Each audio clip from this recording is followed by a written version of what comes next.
వినడం లేదు. ప్రదక్షిణ చేస్తున్నప్పుడు ఒక్క గురువుగారు పలకరిస్తే తప్ప, లేదా అత్యవసరమై తల్లిదండ్రులు పలకరిస్తే తప్ప, లేదా అర్చకులు ఏదైనా మాట్లాడిస్తే తప్ప పొరపాటును కూడా మాట్లాడకూడదు. ప్రదక్షిణ చేస్తున్నప్పుడు మాట్లాడిన ప్రతివాడికి ప్రదక్షిణ వల్ల పుణ్యం కంటే మహాపాపం వస్తుంది. భూదేవిని అంబువాచి దినములలో తవ్విన వాడికి వచ్చే పాపం వస్తుందని శాస్త్రం. అంబువాచి దినములని భూమిని తవ్వకుండా కొన్ని నియమాలు ఉన్నాయి.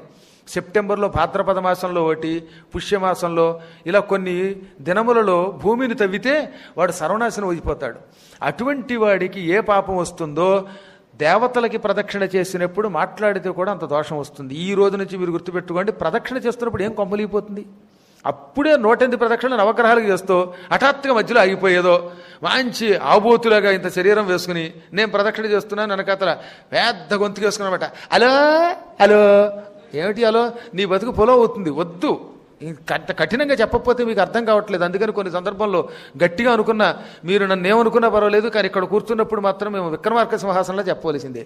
కాబట్టి మాట వరసకు కూడా అలా హలో హలో అని మాట్లాడకండి. ఏం ఒక్క 5 నిమిషాలలో ఏము మహా అయితే ఓ పావు గంట పడుతోంది, మీకు 20 నిమిషాలు పడుతోంది 108 ప్రదక్షిణలకి. లేదో 9 ప్రదక్షిణలు చేస్తున్నారు, ఒక 3 ప్రదక్షిణలు చేస్తున్నారు. మన పాపాలు వదిలించుకోవడానికి వచ్చి కొత్త పాపాలు ఎందుకు పుచ్చుకోవడం? చెయ్యకపోతే ఒక పాపం, చేసేటప్పుడు ఈ దోషాలు ఎందుకు? ఇవి పెద్ద కష్టము కూడా కాదన్నమాట. ఇవి కొంచెం జాగ్రత్తగా చెయ్యండి. అలాగే ఇప్పుడు ఈ ధర్మశాస్త్రం